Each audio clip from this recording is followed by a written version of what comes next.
cek langsung. Ya, jangan lupa juga buat follow Instagram kita supaya ada jadwal-jadwal terupdate dari editionesport.id dan juga @youpoint.id. Betul. Kalau sampai hari ini nembus 600.000, Kolius doain deh yang buat doa tuh ya kan. Apa butuh ayang, amin dapat ayang. Dapat ayang. Yang lagi butuh rezeki, amin dapat rezeki. Kita Amin. doakan rame-rame. Amin. Amin. Oke, gak kerasa kita udah masuk ke sesi band and pick-nya untuk Geek Fam Ladies versus GPX Bass Rank. Ini dia. First pick diamankan untuk Geek Fam dan langsung respect band terhadap Franco yang dimiliki dari seorang Earth. Yap, Franco-nya nggak boleh muncul di line of down. Dan kita bakal lihat dari geng kapak apa yang bakal ditutup terlebih dahulu. Karena too many hero yang overpower sih sebenarnya sekarang ya Gar ya. Banyak banget hero overpower kayak Xavier. Menurut gua One juga gitu, Link. Cukup sulit banget buat dilawan. Apalagi Karina dengan build tank itu ngedancing offlane-nya itu nyebelin banget. Betul. Dan sekarang gue lihat Valentina yang di respect ya, karena Geng Kapak tahu potensial dari Valentina kalau seandainya di Kelepas. first pick itu serese itu loh. ribet banget buat ngelawannya. Iya. Apalagi lo punya Atlas di tim lo dan musuh lo punya Valentina, bisa dibalikin. Lo habis fataling balik pak. Betul. Jadi harus benar-benar hati-hati dan lihat vibes dari gaming house Geng Kapak kayaknya happy full banget. senyum banget. Bahkan cincangnya sambil Lihat, wih. gadoin es batu. Iya. Awas gigimu rusak cincau ya. Waduh. Sedangkan ini dari Geek Fam Ladies juga yang memang udah standby yang mereka lagi udah di siap gaming house bertanding. ya? Tapi lihat tuh, masih ada senyuman. Jadi kayak Senyuman. pressure-nya sebenarnya nggak gitu besar sih. Maksudnya kayak dari mereka juga masih Tuh, enjoy the tuh, game. ketawa-ketawa dia. Iya, mereka masih enjoy the game. Jadi ini bagus lah. Maksudnya dari vibes-nya nggak sampai dalam tanda kutip kalau kata dukun online lo di rumah kena mental katanya. Kena mental. Padahal Enggak. gak ada yang bisa nilai pak gitu. Ya, Suka-suka elah, dia Pak. aja ya. Dia siapa tahu dia lagi main have fun gitu. Iya. Dia lagi nggak main serius. Siapa tahu dia masih coba-coba gitu. Kan mereka salah satu tim baru juga gitu. Tapi tadi ada yang ngetik tuh di atas tuh ya. Lu diem kalau sudah 11.000 kan. Kodok, kalau gua diem gua nggak dibayar kodok. Kan saya nge-cash di sini masa iya dia. itu kodok siapa? Bayar kodok. Ini bukan. Atau nickname tadi saya lupa ini Kodok. Gar. Iya memang kadang-kadang netizen tuh suka begitu. Biasa Gar. Mereka adalah mungkin yang bocah-bocah yang cari perhatian dengan cara yang salah Gar. Oke, ya. tapi boleh juga Iya. mencari perhatian dengan cara yang benar, dengan cara kalian storyin. Kalau kalian lagi nonton UAE, kalian lagi nobar, kan storyin, lalu kita berdua nanti kita repost. Itu positif kan? Tadi gua juga mancing kan kalau ada yang mau kirim pantun ya kan itu boleh banget. boleh. Nanti, Kita cek DM kita dulu. bakal sambil baca-bacain sambil nungguin draftnya di mana Wan dan juga Yif yang langsung ditutup sama kedua tim.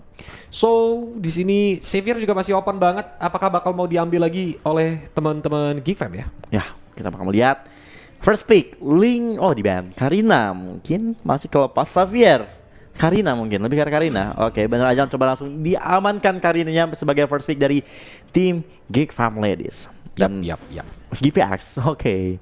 Ini mulai nih. Kalau bisa kamera ke GPX, mereka lagi ketawa-ketawa nih ketika dia mencoba untuk nge-pick ke arah Fanny nih. Lihat. Actually kalau memang Vayne ini di pick dan gak banyak single target lock terutama yang bisa nge-stun, yang makanya memberikan efek crowd control yang benar-benar rese, itu Vayne bakal menggila sih. Walaupun sempat kena nerf dari segi energy consumption, tapi sepertinya Vayne memang bisa menjadi pilihan yang baik jika di tangan pilot yang tepat kalau menurut gua Gar. Menurut lu gimana? Menurut gua juga ya, Fanny jika di pilihan yang tepat itu cukup merepotkan. Apalagi untuk di early game, dia bisa coba ngerusuk ke area jungler milik musuhnya sendiri. Dan jika nggak ada counternya, nggak ada Ruby, nggak ada Kufra, dia bisa terbang bebas kemanapun dia suka gitu. Yap. Tapi ini buat teman-teman kalau juga kembali mengingatkan ya, kalau ada yang provokator, ada yang ngomong-ngomongnya tuh ngomong-ngomong jorok di kolom komentar. Nggak boleh. Ingat ya teman-teman, itu adalah bocah-bocah yang cari perhatian dengan cara yang salah. Mungkin di rumahnya dia nggak diperhatiin sama orang tuanya dan di dunia nyata nggak punya teman. Iya. Makanya langsung aja diketik, misalnya namanya KB ya kan, KB pasti caper ya. KB Gituin ya, caper teman-teman. gitu. Pakai caps lock di kolom komentar biar dia kapok ya Iya. teman-teman ya. Yoki, Oke. langsung tutupin juga pakai komen positif juga teman-teman biar nunjukin bahwa komunitas nih dari Scene Ladies Esports Mobile Legends Bang Bang ini sehat. Tetap sehat. Tunjukkan kalau komunitas MLBB adalah komunitas yang sehat. Dan buat teman-teman semua nih, mungkin yang belum subscribe, yang pengen komen tuh, gue harus subscribe dulu, Kolius. Betul. Itu AB. Oh, Itu dia di belakang situ malah ngetik yang enggak. Aduh, AB. Oh, bukan. Kirain Pak Prosedur, soalnya di belakang Pak Prosedur namanya AB juga. AB juga, tapi ini AB Gondrong, kok ini Gondrong lagi jadi impostor nih. Waduh, ini komen kok Gondrong gini. lagi boneng. Si Boneng lagi jadi impostor nih. Ini buat kalian semua Pakai mungkin nama AB. Iya. kemarin yang ingat operator Boneng yang disebutin Ranger Emas, ini kayaknya lagi berulah nih. Lagi berulah dia Operator nih, Boneng. pura-pura jadi AB dia. Pura-pura jadi AB. Oh, jadi Lanjut cosplay. dulu. Oke. Oke. Picknya di mana udah ada Karina, Yuzong dan juga Kufra ya dipilih sama Geek Fam Fam. Ladies. Jadi ini adalah hero-hero yang benar-benar tebal ya dari 3 hero yang menjadi pilihannya, dan dari geng Kapak juga udah ada Xavier, Grok plus Esmeralda. Gimana kalau menurut seorang Guardian, karena sepertinya Grok ini bakal bermain di sisi Romer. Romer ya, seperti ya Grok bakal digunakan oleh Earth kali ini ya. Dan Momobami bakal mulai Esmeralda, tapi menurut gua ini cukup diuntungkan dari segi GPX Basran karena dia bisa mendapatkan hero yang cukup penting, yaitu Xavier. Menurut gua hero yang cukup penting harus diamankan first pick malah untuk di meta yang sekarang, karena balik lagi nih downing like itu cukup merepotkan, ditambah dengan cooldown reduction dari Xavier itu cukup cepat. Dan kita bakal melihat dari kedua pick lagi kali ini, dimana ada Cecilian, Lilia, dan juga Baxia. Menjadi pilihan banner kedua tim. Oke, kalau Baxia mungkin adalah hero tabrak ya, bisa dibilang, Tabrak. yang juga memiliki anti lifesteal. Mungkin dia takut dihajar ke arah Karina ataupun Yuzong yang memang mereka juga mengandalkan lifesteal kalau memang Karinanya build ke arah item magic lifestealnya, atau Yuzong dengan curse touch-nya. That's why mereka nutup ke arah Baxia. Satu hero terakhir yang bakal ditutup sama Geek Fam Ladies, karena melihat juga dari Geng Kapak Basreng mereka belum pick jungler, walaupun ada sedikit kemungkinan Esmeralda juga bisa jadi jungler loh. Bisa. Di meta yang sekarang justru hero-hero yang memiliki durability tebal itu cukup cocok buat digunakan jungler. Betul. Ya. Dan kita akan melihat juga Geek Farm Ladies, satu hero terakhir yang coba-coba di ban, dan ke arah carry dari Cinca Racau menjadi pilihan bandnya. Dan Sky, apakah bakal menggunakan Gashen dari tadi dia coba ngeprank mulu, shadow pick mulu Gashen yang nggak coba di pick gitu. Padahal ya kalau Gashen sekarang agak susah sih karena adanya Kufra. Oh, ada Kufra, bener. Incident mau ngapain lagi, dia nyangkut celak gitu langsung kayak auto digitak kepalanya. Tapi ini dia ya, dengan adanya Hellcard ini otomatis early tempo yang bakal dihasilkan sama Geng Kapak Basreng harusnya bakal kenceng banget. Kenceng banget. Lihat Cincau senyum sambil ini tuh langsung pipinya langsung keluar. Idin, Cinca Racau juga masih punya. Dia senyumin penonton. Senyumin penonton. Makasih udah dukung aku. Gitu dia sambil Gitu, senyum. gemes banget emang Cinca Racau guys ya. Selena? Ditambah Cincau pasti punya hero favoritnya yang sering gua lihat itu suka pakai Kimi dan juga Beatrix Colius. Oh, bukannya kombonya Cappuccino? Cappuccino. Cappuccino Cincau. Cappuccino. beda ya? Cincau. Oh, beda ya. itu yang biasanya gua sering beli tuh minuman tuh. Iya. Capcin. Beda ya. Iya, beda. Kirain capcin. Tapi ini dia Selena udah di shadow sebenarnya. Shadow Pixel ya. Dia mungkin bisa aja nargetin ke arah Xavier ya. Dan juga udah ada hero-hero tebal yang menjadi syarat supaya Selena bisa mengambil momentum, plus adanya Brody. Yap, yang langsung Oke, diambil. jadi Selena mid lane. Oji pernah ngomong kemarin, gua tuh paling bete kalau pakai Selena mid lane. Kenapa? Lama banget clear lane-nya, Pak. Ya. Clear lane gak kelar-kelar. Dan ini yang jadi keuntungan sih. Sebenarnya Iya. gini, ketika melihat Selena kemungkinan besar jadi mid lane dari Geng Kapak Basreng ya, maksudnya dari Geng Farm Ladies, Geng Kapak Basreng harus sudah bisa mikirin bahwa Xavier ini bisa berfokus untuk clear wave minion, terutama dengan adanya Grok, Power of Nature ditambah cepet lagi banget. Mystic Field ya dari seorang Xavier, itu otomatis bakal langsung wave-nya clear. Langsung clear Itu wave. bakal menghambat Selena untuk melakukan rotasi ke arah gold laner-nya dari Geng Kapak Basreng nanti, sehingga Grok dan juga Xavier yang bisa langsung rotasi. Mereka lebih cepat rotasinya. Yes, belum lagi ditambah adanya Hellcard.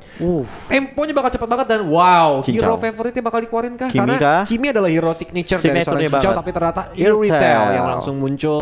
Ini adalah salah satu pendatang baru di meta sekarang karena di buff, di revamp seperti bukan di revamp, adjust. Di Just. Iya. Dan tadi gue udah sempat bahas dengan Profesor KB. Kayaknya aku ingin membahas dengan Colius. Dengan Irtel yang sekarang, menurut Colius lebih efektif yang sekarang atau yang sebelumnya? Oh, sekarang dong. Lebih yang sekarang. Jelas. Dengan Karena energi. dengan energinya otomatis apalagi ditambah dengan sprint itu dan lompatan Irtel dan dia menggunakan ultimate tembak-tembakin ke arah lawan tuh pedes Pedes banget. menurut gua ultimate-nya ngeri banget sekarang. Damage-nya itu sakit Iya. banget. Itu kayak sempat awal-awal update patch tuh menjadi favorite pick Irtel, tapi sekarang udah mulai kurang kelihatan lagi. Karena harus situasi, kondisi, toleransi, Toleransi. itu benar-benar harus dipikirkan. Dipikirkan. Karena kalau enggak dia nggak bakal bisa escape. Tolong jangan disingkat kawan. Tolong. mulai dia yang mulai. Tolong. Memang bapak satu ini. Ya takutnya kan situasi, kondisi, Dan toleransi, SKT berarti Iya. kan jangan. Jadi kan Iya, singkat. jangan. Mirip Singkat. kan? Soalnya mirip SKT singkat. Singkat, padat Iya. dan jelas tadi. Tolong Sudah kawan kita ya. perjelas. Dan sebentar kita bakal masuk ke game yang kedua antara GPX Basreng melawan Geek Farm Ladies. So, buat para penonton jangan lupa buat disemangat tim-tim yang bertanding dengan hashtag masing-masing tim seperti GPX Anti Pecah dan juga Geek Farm. Once again, always fam. Oke. Dan- Jadi langsung aja kita bakal langsung masuk ke dalam game yang kedua. Inilah dia Geng Kapak Basreng versus Geek Farm Ladies. Masih ditemenin sama Colius dan Kalian juga di sini yang bakal memantau jalannya pertandingan di game yang kedua. Kita udah masuk ke the Lane of Dawn. Yang kita mau melihat dari Karina dan juga Hellcard masing-masing mencoba untuk mengamankan purple buff sebagai prioritas mereka. betul, walaupun di sini Earl udah mantau ya dari area rumputan untuk bisa apakah dia bisa melakukan permainan yang agresif, tapi karena adanya 3 hero yang langsung ke cover, jadi Earl nggak mau cari gara-gara sih. Karena Grok sekarang kan juga bisa dibilang physical defense sedikit di nerf ketika dia nempel tembok ya. Ya, Tapi gak bakal juga kali ini ya. Akhirnya sudah ada seorang Abyssal Arrow yang bakal coba dikeluarkan dari seorang Red Cloud. Tapi belum mengenai siapapun. Dan Little Wanderer-nya masih bisa didapat untuk Fastly dari seorang Karina. Sementara Fundurudul masih ingin lebih mencoba untuk mengamankan first bloodnya. Tapi seorang orang Sky yang mencoba untuk mengamankan orange buff dari Geek Farm. Apakah masih bisa di-secure? Karena kali ini Sky masih memiliki retribution dan masih bisa escape juga setelah mendapatkan orange buff-nya. Well, ini benar-benar keuntungan karena Karinanya benar-benar gak dapetin orange buff, Sky unggul level, unggul gold, dan seperti yang Kolis bilang tadi ketika di match yang pertama, Sky juga melakukan momen yang persis banget sama di mana dia ngambil orange buff lawan. Itu bakal ngebantu banget ketika Turtle yang pertama tuh muncul, Sky-nya level 4 sedangkan lawan masih level 3. Masih level 3. Yes. Sebuah keunggulan juga ditambah juga Sky kali ini berhasil mengamankan artinya 2 orange buff di early game. Dan kita bakal kembali juga di mid game ya. Sedikit terjadi keributan dari Grok, Kufra dan juga Xavier. Kali ini tentunya Mocha dan juga Earl dengan Force Nature-nya mencoba memberikan damage terhadap seorang Mocha. Tapi Mocha masih bisa recall tentunya ke arah base.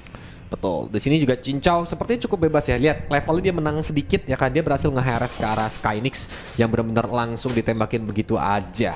Jadi bisa dibilang cukup makmur untuk seorang Cincau tanpa perlu di backup oleh Earl. Oke, Earl kali ini mencoba untuk membackup ke arah Fundurudul terlebih dahulu dibandingkan ke arah Cincau ya. Cincau mencoba adu mekanik dari top lane. Brody cukup terpojok di sana dan kali ini Turtle yang pertama apakah bakal coba langsung diamankan untuk tim GPX Basreng dengan cukup bebas dan masih 3 kan? masih level 3 ya? Iya, dan ini dia dari Cincaunya mencoba untuk di-ganking aja atau bouncing ball satu bal darah terakhir tapi masih ditembak-tembakin menuju ke arah muka. Abyssal Arrow dari Askarat. Abyssal Arrow itu tipis banget, kumis pati lelenya nempel ke arah macannya Cincau. Waduh, Cincau nyaris terkena arrow dari seorang Red Cloud. Tapi ada Earth kali ini dengan Power Nature mencoba untuk memberikan beberapa damage terhadap seorang Brody penghilang. First blood untuk Cincara Chow. Double kill bahkan didapatkan untuk seorang Cincara Chow. Kami wow di arah bottom lane. Karina terpick off oleh seorang Momobami di sana. Tapi seorang Diani dengan Yuzongnya mencoba untuk mundur. Ada arrow di sana. Masih bisa connect terhadap Thanos Kaya. Tapi belum bisa memberikan damage yang cukup sakit. Tapi dari Stranger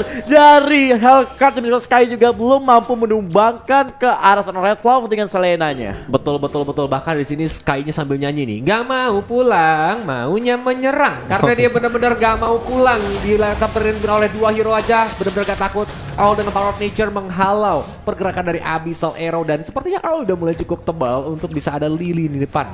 Waduh nih Earth selalu memanfaatkan pasif dari Grok. Berjalan di area tembok untuk mendapatkan shield-nya kali ini.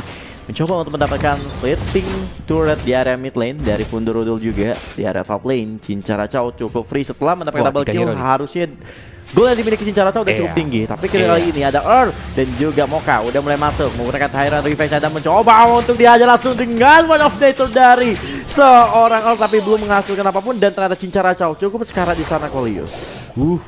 Hampir ya, tapi itu Muka ya langsung diajarin dengan panah yang dikeluarkan oleh Cincau. Untungnya memang dia sedikit lebih tebal dan cover yang cukup baik lah dari teman-teman Geek Farm Lady sehingga masih bisa berhasil untuk mundur. Walaupun perbedaan gold terlihat udah lumayan cukup jauh di menit yang keempat, 4.000 perbedaan gold ya. Bahkan hampir 5.000 ya, dipimpin oleh geng Kapak Basreng. Game ini mirip banget sama game yang pertama tadi sih. Ini ngeri banget sih di early game. Permainan dari tim GPX Basreng selalu bermain agresif ke area jungle yang dimiliki dari Geek Farm Lady. Tapi bedanya kali ini adalah seorang Fastly berhasil mengamankan Purple Buff-nya. Sedangkan di game yang pertama beberapa kali Purple Buff selalu tersteal oleh teman-teman dari tim GPX Basreng. Dan Turtle yang kedua cukup terbuka bebas untuk diamankan kembali oleh tim GPX Basreng tentunya Kolius. Yang objektif demi objektif terus bisa didapetin walaupun di sini Dark Nightfall juga dilepasin. Red Clausa tidak bisa bertahan, langsung auto jadi lele goreng sambal colek. Waduh, jadi lele digoreng di sana di area top lane-nya. Plating gold berhasil didapatkan oleh seorang Momobami. Sky ini cukup terpojok dengan Brody yang gak bisa memberikan perlawanan terhadap seorang Momobami yang cukup tebal dengan Esmeralda-nya. Sementara di area mid lane mencoba ditekan oleh Cincara Chow bersama R dan langsung mendapatkan mid lane turret, mendapatkan 1 poin kill-nya. Sementara Momobami di area top lane sedikit sekarat setelah menahan damage yang cukup banyak dari Brody-nya kali ini Kolius. Wow, PR banget ya ini bagi Geek Farm Ladies karena Selena ketika udah kehilangan outer middle turret itu bakal kehilangan tempo untuk dia mencari Abyssal Arrow, dia follow up ketika arrow-nya connect. Karena sekarang pun ketika arrow-nya connect bakal langsung di backup sama teman-teman geng kapak basrek. Dimana kalau outer middle turret itu hancur, maka sebuah tim kecenderungannya bakal bermain secara bersama-sama atau bermain dengan meta solidnya. Meta solid bermain 5 tentunya, tapi kali ini GPX terus menekan ada arrow sana connect terus Cincau mencoba dicakar tapi Yuzong dengan Black Dragon Form-nya langsung menyerang Cincau survive. Denny tersesat dan tak tahu arah jalan pulang tapi masih bisa dibalikin. Ditukar oleh Vonderodul. Selena masih bisa survive. Cincau tershutdown. Ada Momobami datang. Falling Star Moon-nya langsung mendapatkan double kill. Wesley mencoba untuk mundur dan Kim GPX harusnya bisa untuk mengamankan turret kedua di area mid lane milik Geek Farm Ladies. Tapi ada seorang Kufra dengan Tyrant Reflex yang masih bisa mencoba untuk survive dan flicker digunakan untuk kabur kali ini Coleus. Gila. Ele. Diam-diam menikam dari belakang. Di mana Geek Farm Ladies yang udah berpikir bahwa lini depannya udah pasti aman, mereka menang teamfight, tapi ternyata Ele mengacak-ngacak formasi di backline-nya Geek Farm Ladies. Itu yang ngebuat kayak kapak pasarnya nggak jadi kehilangan tempo. Mereka terus-terusan lagi dan lagi melakukan pressure-nya di Guardian. Ya, memberikan pressure yang cukup mengerikan terhadap Geek Farm. Perbandingan network yang cukup jauh juga sampai dengan 7.000 gold tentunya. Dan sementara kali ini mereka mencoba untuk mengamankan bottom lane turret juga. Ada seorang LA dengan flash Moon-nya. Ada Downing lagi seorang Vonderodul sukses mendapatkan 1 poin kill kembali terhadap Red Wow di sana. Moka tersesat, terkena, gak bisa apa-apa lagi kali ini. Oh, itu kenapa dia tadi gak kena Coleus? Karena tadi ada garis barrier kan? Ditutup sama Earl jalannya, tapi ini dia Dark Knight Falls menuju ke Radiant. Dia masih sempat Black Dragon Form. Untungnya bisa menghalau tembok keluar dari sana supaya gak kena Deadly Stinger. Tapi seperti Wesley tidak bisa selamat. Momobami mencoba untuk masuk dengan Falling Star Moon-nya, tapi sepertinya damage dari Tarat gak menghajar karena Momobami, sehingga Momobami still survive. Momobami cukup kuat kali ini, darahnya cukup tebal, bisa menari-nari dengan riang tentunya dengan Esmeralda-nya. Cincara Chow mencoba tunggu ke bottom lane, lagi dan lagi Vonderodul dengan Xavier cukup menyulitkan, dan di sana ada White Charm dari seorang Grok, di combo dengan Downing Leg dari Vonderodul sehingga menyebabkan kematian untuk Moka di sana. Bahkan bottom base Ele minionnya masuk dari tengah, Ele-nya pun masuk loncat dengan Falling Star Moon, dan sekarang nyangkut kau Ele. Gimana kau kabur dari arah bottom lane? Untungnya minion masuk, dia mencoba untuk kabur ke arah belakang, bahkan Purify juga tadi dipomp karena Abyssal Arrow tadi connect ke arah Ele. Ya, tapi ada Downing Leg kembali. Berhasil on point langsung headshot ke arah Red Bomb. Headshot di sana. Red Bomb kembali ditumbangkan. Harus menunggu 15 detik lagi untuk kembali ke the lane of dawn. Dan sementara kali ini inner turret sudah menjadi target utama dari tim GPX Bastra. Sedangkan Geek Farm Ladies mencoba untuk mempertahankan turret mereka sekuat mungkin sebelum Lord muncul dalam waktu 30 detik lagi, Coleus. Betul. Benar-benar mereka bahkan nggak mau free lane dari geng kapak basreng, dorong aja terus. Kalau minion masuk kita bisa dapetin turret gitu. Sepertinya di area bottom lane sekarang masih ada konsil. Dark Knight Fall juga di pop up. Dia dengan Downing Light. Wesley pun lari terberdiri dari ke arah belakang walaupun dia menggunakan Black Dragon Form, tapi dia sendirian menahan 5 hero sekaligus. Titan Race bagus karena 3 hero, tapi seperti Denny sebentar mukanya pun tumbang. Wesley sendirian mencoba untuk menggunakan Shadow Assault, tapi seperti Wesley survive, masih bisa mundur walaupun arrow connect ke arah Cincau. Dengan satu bandara terakhir dia masih bisa melarikan diri. Cincau still survive setelah terkena Cornpad Memory dan Brody di sana, tapi nilai turret hilang dari Geek Farm Ladies, hanya tersisa top lane turretnya saja kali ini. Sedangkan tim GPX Bastra sepertinya sebentar lagi bakal coba untuk memanggil Lord yang pertama. Setelah Lord sudah spawn kali ini, sementara Geek Farm mau nggak mau harus melakukan defense di area base mereka kali ini, Coleus. Well, tapi dari itemnya udah nggak heran ya sebenarnya. Lihat Cincau ini udah benar-benar hampir full item, di mana udah ada Wind Talker, udah ada lagi Berserker Fury, Scarlet Phantom, Javelin, dan juga Vampire Amulet. Ini yang bakal ngebuat damage dan juga ada lifesteal-nya juga dari dia, dan itu mau ke arah Wind of Nature harusnya supaya dia bisa nahan ke arah Yuzong ataupun Brody ketika menggunakan Tornapad Memory. Sedangkan kalau dari seorang Helker yang digunakan oleh seorang Sky, lihat Demon Hunter Sword, Malefic Roar, Thunderbelt itu. Iya, itu mau ke arah Thunderbelt. Jadi kayak bener-bener Deadly Stingernya itu bakal sakit banget, harusnya ditambah ada true damage dan ada slow effect dan Thunderbelt-nya yang bakal coba dimanfaatkan oleh Sky dengan Hellcard-nya, dan udah langsung dibeli. Dan juga Cincau sudah mendapatkan item tamanya itu Demon Hunter Sword untuk ke arah seorang Yuzong, Karina maupun Kufranya. Kali ini bakal bocor oleh seorang Cincau. Ompong sudah base dari Geek Farm Ladies, walaupun Arrow connect, Black Dragon Form yang mencoba untuk dipop up berputar-putar di udara, tapi sakit banget. Satu bandara terakhir kabur ternyata tidak nggak bisa, DNA-nya pun tumbang. Langsung muka juga menyusul. Lordnya mulai masuk. Base terbuka lebar, Downing Knight dilepaskan setengah darah langsung menghilang dari Skynix. Immortality-nya pecah, base-nya pun hancur. Game kabak pas rank take the game 2. Congratulations.